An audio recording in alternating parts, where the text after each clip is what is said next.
Hope you're having a great day. What is up, guys? In this video, we are going to show you how to withdraw and transfer money from your Payoneer account to your bank account. Now, as you can see here, we have a little over $300 on our Payoneer account. And if you want to withdraw this and move this to our bank, it's very easy. You just need to look to your left-hand side, the main menu, and look towards withdraw and transfer. It is under Payoneer cards and above account activity. So if you click withdraw and transfer, you're going to be brought to this page. You have two options: withdraw to bank and convert currencies. What you want to do, of course, is withdraw to bank and click like this, and you're going to be given this next page. Now, if you want to withdraw now, you can do so, or if you want to schedule a withdrawal, you can click this. But as you can see, we want to withdraw now, so click this and click next.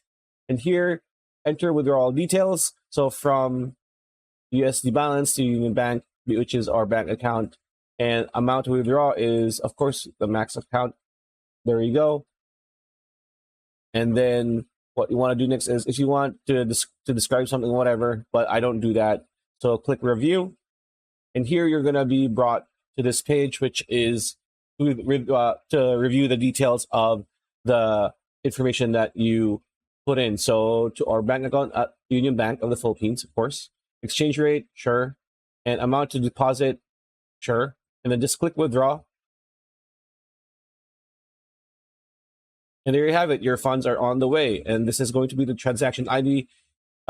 Keep in mind this, maybe copy this to a notepad. And you're going to be sent an email with a confirmation, which is, let's look at it right now. And as you can see, we are in our Gmail, and it says here, your withdrawal request has been received. So let's click on that. There you go.